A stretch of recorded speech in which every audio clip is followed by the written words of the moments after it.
This Family Life News podcast is made possible by the support of listeners like you. It's the Noon Report from Family Life, bringing a Christian worldview to what's happening in New York, Pennsylvania, across the country, and around the world.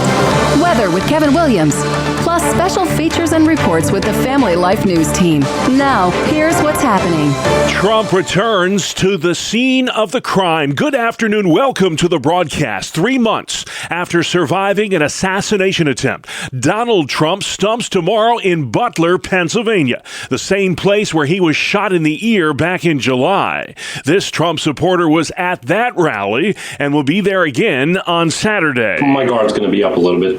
I'm worried about a copycat or something like that, but I think there's going to be much better security this time. Pennsylvania Congressman Mike Kelly says the security apparatus in place now is vastly superior to July 13th. When you look at it now, I was just there yesterday, looking at how much different it is now, the way it's protected as the way it wasn't protected on July 13th. Trump tomorrow will honor the 3 victims from this summer's shooting spree, including that 50-year-old firefighter who was killed while shielding his family from the hail of gunfire. Joining him on stage in Butler tomorrow will be Elon Musk, who endorsed Trump less than an hour after the July 13th shooting. Strike suspended. That's the other big story we're following today. Tens of thousands of dock workers have agreed to put on hold their job action until January. The strike is not good for anybody, but it had to be done. Shuttered ports from Boston to Houston are back in business today. Correspondent Nancy Chen says there's a backlog that must be dealt with first. For each day of the strike, it would take roughly 6 days to clear the backlog. However, now with the dock workers saying that there's a tentative agreement, that work does continue to clear that backlog. Christine Romans with CNBC. The timing here is really important because we were already starting to see people kind of panic buying. You were starting to see skimpy store shelves in parts of the country. The tentative deal includes a more than 60% pay hike for those dock workers. The September jobs report went public today, and it was a good one. Employers adding 254,000 jobs to their payrolls last month. The overall unemployment rate dipped to 4.1%. Today marks 1 week since the Hurricane Helene, which devastated the Southeast. Reporter Sam Brock. Across the South, the raging floodwaters may have faded, but the fallout from historic levels of rain and violent winds have left communities from Georgia to North Carolina virtually unlivable. The death toll from the storm has now topped 200, with hundreds more still missing. Asheville, North Carolina Mayor Esther Manheimer. People need drinking water, they need food, they need household supplies, they need personal hygiene supplies, they need cleaning supplies, and that effort is continuing. Rescuers are using everything from helicopters to mules to rush supplies to cut off communities in the mountains of western North Carolina. I was born and raised here, and this is, I don't think there's a word to describe it. I don't know how long this is going to take. This volunteer says local churches have been lifesavers in getting food and water to storm victims. People tend to go to the fire stations and the churches initially when they don't know where else to go. More than half the deaths from this storm are in the mountains of western North Carolina. Israel today unleashed a new wave of airstrikes on underground bunkers in Beirut, Lebanon. Their target, senior leaders of Hezbollah. Correspondent Richard Engel. Witnesses describe the airstrikes near the Beirut airport as the biggest since Israel killed Hezbollah's Secretary General Hassan Nasrallah a week ago.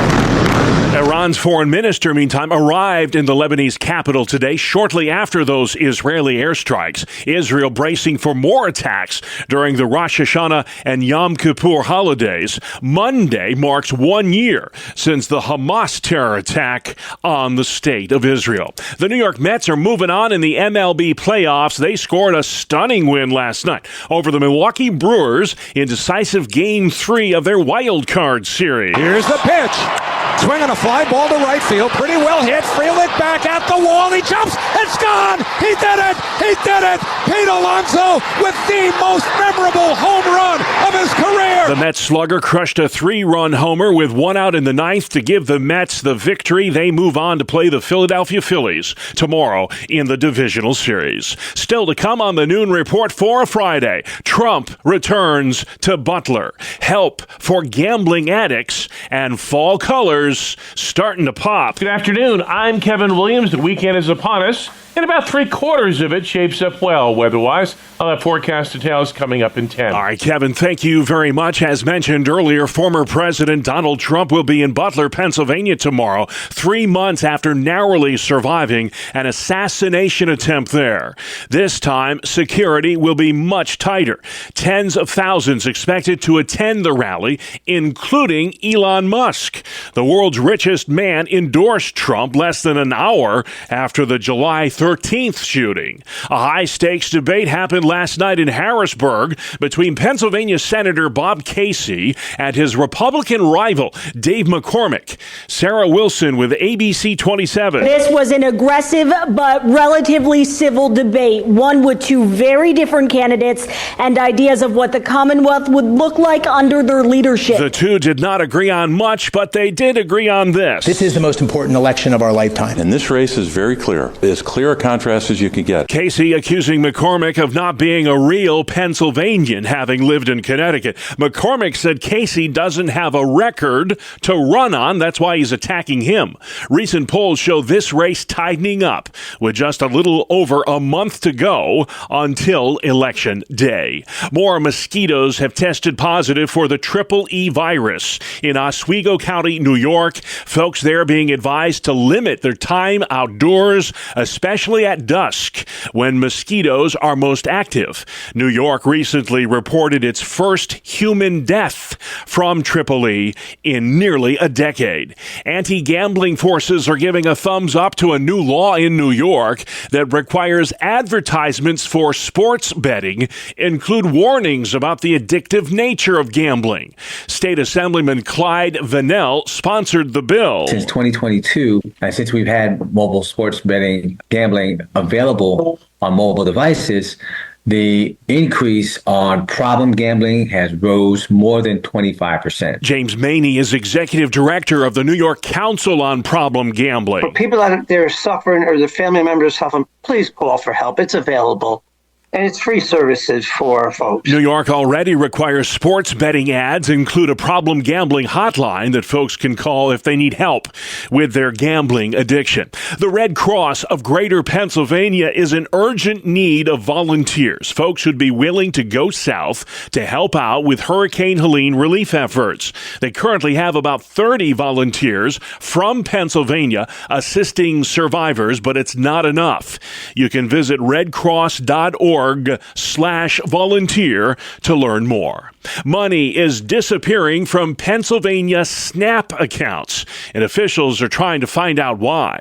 Here's Family Life's Brian Query. On Thursday, multiple reports were made to Pennsylvania assistance offices across the state indicating that benefits recipients had lost hundreds and in some cases up to $1,000 in benefits from their Supplemental Nutrition Assistance Program or SNAP accounts. The PA Office of State Inspector General confirmed there is an ongoing investigation into the matter, and those affected should call law enforcement and the Department of Human Services. A department spokesperson said that it takes time to verify that a recipient's benefits were stolen, and after verification, benefits will be restored within 30 days. Brian Query, Family Life News. Thank you, Brian. Police have identified the 18-year-old who was killed in a car crash with a school bus yesterday in Cambria County, Pennsylvania.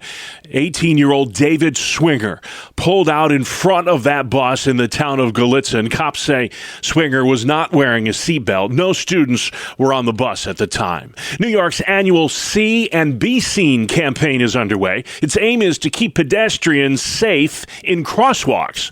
For drivers, that means slowing down in school zones, and for walkers, that means paying attention to your surroundings. New York State Health Commissioner Dr. James McDonald says smartphones are a major factor in car-pedestrian collisions. Oh my goodness, if we're driving, we have no business looking at this phone ever. We just don't. if we're walking to school, which I love people walking to school, it's a great way to get exercise. You need your phone to be somewhere secure, in a little fanny pack, backpack, your pocket, but you shouldn't be looking at your phone when you're walking to school. As part of the campaign, law enforcement officials will be beefing up patrols at school zones and crosswalks all over New York, starting this Sunday. A judge has dismissed a Niagara County, New York cow caper case. An animal rights activist has been facing jail time for stealing 2 beef cows from a local farmer near Newfane. Those cows had wandered onto her property. A judge dismissed the case because the cows have since been slaughtered, so there's no evidence to present at trial. Leaf peepers rejoice. Peak foliage is coming soon to New York and Pennsylvania. Usually happens around the middle part of October. So typically the thing that triggers the start of the change is going to be the changing of day length. So the shorter light we have during the day, so the shorter our daytime gets, that's going to be when the leaves start to change color. But things like temperature and rain, or even if it's sunny or cloudy outside, can affect the change of the leaves as well. Megan Walters at the Tanglewood Nature Center in Elmira, New York, says oak and maple trees will be the first to burst forth their fall colors. You can get a weekly fall foliage forecast on the I Love New York website, or if you live in Pennsylvania, go to visitpa.com. Thousands of runners are in the Southern Tier this weekend for the Wineglass Marathon. That race from Bath to Corning brings in big bucks for local businesses. These Market Street vendors in Corning say they look forward to the marathon every year. It brings in so many people. I mean, the last I heard, we had over 5,000 runners for the Wineglass. And as far as the increase of business, the foot traffic to downtown Corning, people are coming to shop, they stop and eat. They just really take in the area, which is a huge benefit for us in retail. And it brings a lot of people into the stores. We get to meet people from other places. They get to learn a little bit more about Corning and what we're about. The Wineglass Marathon happens this Sunday. Sports next. It's the 2-minute drill on the Family Life Noon Report. The Brewers got Alonzo'd. Good afternoon, I'm Randy Snavely. Bob, the managers were looking brilliant last night in Milwaukee. Both starting pitchers outstanding, shutting down their opponents. It wasn't until both starters were out until the fireworks began. Jake Bauer sent up to pinch hit in the 7th inning of a scoreless game, promptly belted an upper deck shot to give Milwaukee a 1-0 lead. On the very next pitch, Sal Frelick, who hit 2 home runs all season, went yard. He made it 2-0. Mets skipper Carlos Mendoza brought in his closer, Edwin Diaz, to stop the bleeding. Mind you, this is the 7th inning. Desperate times call for desperate measures. The Mets failed to score in the 8th. Diaz kept the Brew Crew off the board in the bottom of the 8th. And then came the 9th. And the Amazons struck. Francisco Lindor walked. Mark Vientos struck out. Brandon Nimmo had a base hit to right. With runners on first and third, Pete Alonso stepped to the dish. And on a 2-strike pitch, he sent the ball into the right field bleachers and stunned the Milwaukee fans into silence. But New York wasn't done. Later in the inning, Starling Marte had a base hit to drive in another run. A 4-run 9th inning, 4-2. Your final. The Amazons are moving on because of that rally. Welcome to Major League Baseball's playoffs. Tomorrow, it'll be the Mets in Philadelphia to take on the Phillies, and the Yankees will host the Kansas City Royals. This is going to be a lot of fun. That is a look at sports. It sure is. Nothing beats October baseball. Thank you, Randy. And still to come on the Noon Report, why Democrats are winning at the ballot box on the abortion issue. What's so dangerous about Proposition 1, and does early voting undermine elections? We'll probe those questions coming up on Capital Connection. Welcome to Breakpoint, a daily look at an ever-changing culture through the lens of unchanging truth. For the Colson Center, I'm John Stone Street. Well, conservatives have long criticized the progressive tendencies to assume that government's always the solution and to judge policies by their intentions instead of their results. Both of these fallacies were on full display in a recent piece by Catherine Rampel in the Washington Post. In it, she argued that Democratic vice presidential nominee Tim Walz has helped make Minnesota the model of a pro-family state. In her telling, free school lunches, assistance with children's medical insurance, free college for low-income families, paid family leave, these have all been, and I quote here, politically smart, fiscally sound, and family-friendly. They are also, she wrote, and I quote again, long overdue pretty much everywhere else in America, and proof that one major party cares about children and families and the other does not. She then concluded that Democrats should seriously consider rebranding themselves as the Mama Ticket, Make America Minnesota Already, as a way to trump Trump's Make America Great Again brand. But the only problem with this bright picture of the North Star State is, as Lyman Stone and Brad Wilcox wrote for the Institute of Family Studies, Minnesota is anything but a utopia for families. In fact, it's among the many blue states that have lost the most families to mainly red states like Idaho, Texas, and South Carolina. According to IFS's America Community Survey, more families with children left Minnesota in 2021 than moved there, bringing the net loss of families there to around 4,000. As Wilcox and Stone wrote, quote, parents are not generally moving toward states with the preferred family policies of progressives. They're moving out of these states, including Democratic states like New York, California, Massachusetts, and Oregon, all well known for their liberal family policies. In fact, there's been a net loss of 200,000 families from states that went blue in the last two presidential elections, and a net gain of around 181,000 families in states that went red in both of those elections. States that flipped red, they noted, gained a further 38,000 families.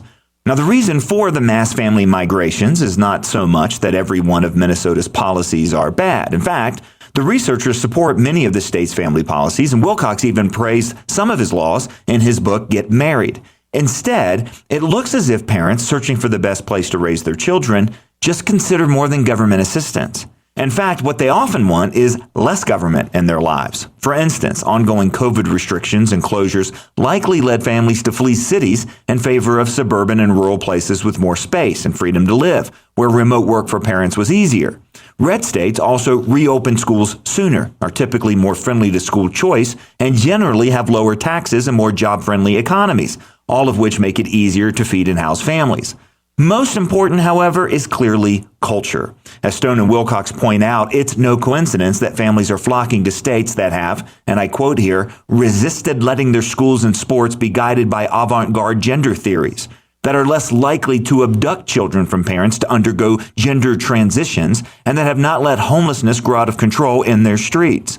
In the end, families are voting with their feet, and the clear winner are those states with free and family-friendly cultures. Not government aid, not good intentions. God gave the family a mission. God gave the family a sovereignty of its own. Parents want the freedom to accomplish that mission, to live out that authority. And they'll find it, even if it means leaving behind free lunches and health care. For the Colson Center, I'm John Stonestreet with Breakpoint. All right, John, thank you very much. Let's take this show outside next. Meteorologist Kevin Williams. Here is your family life weather forecast for this afternoon. Pleasantly warm, some sunshine, high temps, low to mid-70s. But there will be a couple of widely scattered showers moving into the area from the west late this afternoon into tonight. Low tonight, mid-40s to mid-50s. Tomorrow, mostly sunny, pleasant, cooler than today. High in the 60s generally. And then Sunday starts, sunny turns cloudy, high temps 70s. Showers and rumbles from west to east coming in late Sunday and Sunday night. All right, Kevin, thank you. It is Friday, folks, the 4th of October, 10-4 on your calendar, and this is the Noon Report on Family Life.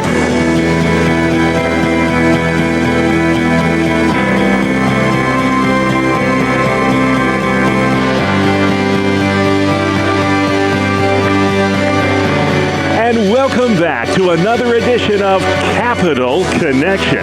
Fridays during the Noon Report, we give you direct connection to all that's happening in Albany and Harrisburg with the experts on the issues at the state capitals. They are, as always, Michael Gear with the Pennsylvania Family Institute and Jason McGuire at New York Families. Well, Jason, I want to begin with you this week. All eyes on that November ballot and Proposition 1, the so-called Equal Rights Amendment. You are encouraging a no vote when it comes to that. We've been getting calls from a lot of listeners who don't quite know what that is exactly. How does Prop 1 undermine parental rights in New York? Well, there's a number of things that Prop 1 could do, and it's always the matter of one court decision away. By elevating the LGBT agenda, the right to an abortion, making that a constitutional right, and then leaving it to the courts to decide how that's going to be interpreted, we think it does undermine parental rights in the sense that if a minor wants to get an abortion without parental consent, which is currently law, but this would be now constitutional, it could never be changed. If a child wants to transition to some other gender identity, they would have a constitutional right to do so, we believe, under these New York courts. Yeah. So it's a real fight ahead of us as to what the courts will do with some of these things. And it's probably not by accident that this is on the ballot during a presidential election. Does the chances of passage increase greatly if it happens in an election where more people tend to show up at the polls and vote? Yeah, it does. This is an issue that passed through the legislature under an emergency order, and then they sat on it for a year. They did not move it in last year's election. They specifically saved it for this year. And their stated goal is to use it as a wedge issue to pick up congressional Democratic voters and try to help control the balance of power in D.C. through this statewide wedge issue. So that really is what it's about. Yeah. Well, Michael, transforming Pennsylvania is the theme of tomorrow's Friends of the Family Banquet. This happens every year at the beautiful Hershey Lodge in Hershey, Pennsylvania. When you think of transforming Pennsylvania, what's the message you're trying to get across there? Well, before I even get into that, I just want to say there's some breaking news about our banquet. We have about 1,500 people that are scheduled to come to the Hershey Lodge for that event. With our headline speaker is Governor Ron DeSantis of Florida. And when we talk about transforming America or transforming Pennsylvania, we've seen the Southeast transformed by Hurricane Helene, and we were notified by his staff that because of hurricane emergency efforts, he's not going to be able to make it to our banquet. But we still have an exciting setup for the folks that are coming to that, and a wonderful speaker.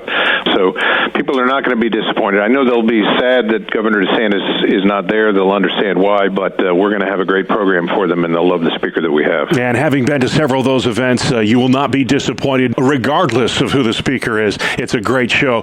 Jason, early voting has forever changed how elections get done. That train has left the station. Has this phenomenon, in your opinion, been overall a positive thing or a negative thing? And if it is negative, is there ever getting that genie back in the bottle again? Well, I'm concerned about it because I miss the days which were all unified around one election day. Now it's an election season that never seems to end. But I don't see the genie going back in the bottle as this is already occurring, and now both parties just have to get very, very good at turning out their vote. Yeah, it's a great debate to have, Michael. They're having it in Pennsylvania, too. If you look at the polls, fewer than half of Pennsylvania voters have a lot of trust in the accuracy of elections. I don't know how much early voting has to do with that, but what do you think is going to take to restore that trust? Well, I think ultimately it's going to be what Jason just described. If we could go back to one-day voting, but I don't know if we can put that cat back in the bag. The other thing is voter ID. That did pass a number of years ago here in Pennsylvania, and the state Supreme Court struck that down, unfortunately. So the respect for our election process is something that has a lot of doubts. What is helping this time around is that there are a lot more poll watchers, a lot more people who realize that they need to be vigilant and are taking the steps to be watching what goes on. But we know if we don't vote, that vote is definitely not going to count. So we need to get out in big numbers and vote, whether it's by mail-in ballot or by showing up on Election Day. Let's talk about the abortion issue for a couple minutes. It came up at the vice presidential debate the other night. J.D. Vance, I thought it was interesting, said Republicans need to earn back the trust of the American people when it comes to the abortion issue. Tim Walls making making no bones about it where he stands. He said abortion is a basic human right.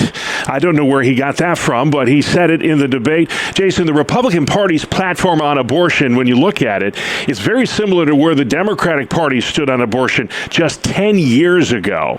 Why does it seem Democrats are winning on the abortion issue? I think if we had some kind of a diagram or a chart up right now, we could show the spiritual decline of our nation and the increase in support for abortion and a number of other issues.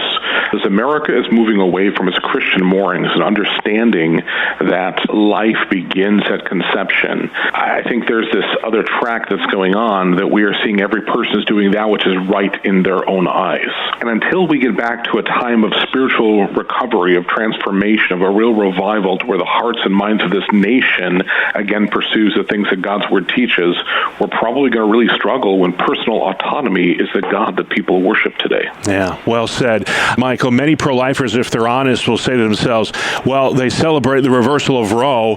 It's actually caused more harm than good for the pro-life movement. You look, the 7 states approving abortion measures since then. 10 more states will have abortion referendums on the ballot this fall. Probably most of those will pass, too. I'll ask you that question. Why does it seem like Democrats are winning on the abortion issue? Well, I concur with what Jason said, but we need to also look at the brainwashing that's going on with the amount of money that's being spent to promote abortion and using emotional stories, many of which are not factual at all, to try to steer people towards thinking that, well, we just need to keep it available. I remember famously in the 2022 elections, there was more money spent promoting abortion and abortion-minded candidates in advertising than McDonald's spent worldwide in advertising their products. And we know how ubiquitous McDonald's advertising is. So that's the kind of money that's being spent, hundreds of millions of dollars in these ballot initiatives by the pro-abortion side. So you can change a lot of minds by telling lies and using money behind it, but still it goes to the heart of the breakdown of the family and the breakdown of the moral values of our country. Gotcha. Well, we want to just step back for a minute. A lot of listeners may be hearing this program for the first time and want to know, what is New York Families? What is the Pennsylvania Family Institute? The reason we love having you guys on, Jason, you said it for a long time. Since 1982, you've been doing this, influencing legislation and legislators for Christ. In what ways have you most had to reinvent yourself since those humble beginnings so that you can continue to be effective in ministry in a post-Christian world? You know, the challenge, I think, is you have to learn to change your methods, but not your mission. So for us, it's really been a digital shift. I mean, you know, there are fewer and fewer phone calls coming to the office, a whole lot more social media.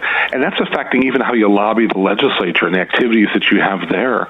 You just see that digital is kind of the way things are going. Michael, it's hard to believe the Pennsylvania Family Institute celebrating 35 years of ministry this year. Not a lot of things last 35 years, but you've been going strong in the state capital of Harrisburg. Very interested to know how you have had to reinvent yourself to continue to be effective in your ministry. Well, the issues, many of the issues have remained the same, but many issues we didn't foresee on the radar screen, like dealing with the transgender issue and all of these gender identity issues that we've talked about here earlier on the program. But in addition to that, we have expanded in terms of working with the courts. We saw that we could do a lot of work in the legislature, get a good law passed, and then have some judge strike it down. So we brought on our team of attorneys over the years, the Independence Law Center, to work on those kinds of issues, and then our outreach to churches has expanded over the years. So the issues largely remain the same in terms of our core values: sanctity of life, marriage and family, religious liberty, school choice. But the fronts that we have to deal with have expanded certainly over those 35 years. All right. It's great to be able to partner with both you guys. What a privilege for me to be able to brag on the work of New York Families and the Pennsylvania Family Institute each week on Capital Connection. Hey, if you want to know more about Prop 1, why it's dangerous, why you should vote no on Election Day, Jason, you're writing about it online. Where can folks learn more? NewYorkFamilies.org. And Transforming Pennsylvania, the Friends of the Family Banquet coming up tomorrow. If you want to know more about that, Michael, where can folks find you? PAFamily.org. They get it done each and every Friday. Capital Connection comes your way on the Noon Report. You can also tune in online anytime. Just go to familylife.org and look for the news tab on our podcast page. Good afternoon. Here is your Family Life regional weather forecast. As we head into the weekend, we're tracking two fronts. A very weak cold front that will bring a shower in a few spots later today or this evening. A more potent front that will bring robust showers and rumbles of thunder late Sunday and Sunday night, and then the coolest air of the season to date next week. In the meantime, for this afternoon, pleasantly warm, some sunshine, high temps, low to mid-70s. But there will be a couple of widely scattered showers moving into the area from the west late this afternoon into tonight, low tonight. Mid-40s to mid-50s. Tomorrow, mostly sunny, pleasant, cooler than today, high in the 60s generally. And then Sunday starts, sunny turns cloudy, high temp 70s. Showers and rumbles from west to east coming in late Sunday and Sunday night. Thank you very much, Kevin. Finally at noon, the cross still stands. A chapel popular for weddings in Greenville, South Carolina, was decimated last Friday by Hurricane Helene. It's located 3,200 feet above the city of Greenville and took a direct hit from the storm. Despite the damage, an 8-foot-tall wooden cross at the front of that chapel survived unscathed. The cross is still standing strong, and that's what we're really holding on to the hope about. That's Sam Franklin. He owns the property on which that chapel sits. This chapel was built on rock. In the Bible, the Lord says we should always build on the rock and not sand. That cross standing there in that rubble of the chapel, it just means a lot, and it's a beacon of hope and light to our community here. Franklin says over 250,000 tourists a year visit that chapel. More than 500 weddings a year are performed there. When all else fails, the cross still stands in Greenville, South Carolina.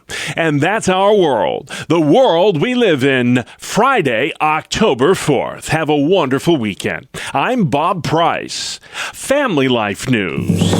You've been listening to the Noon Report, heard weekdays on Family Life. Thank you for listening.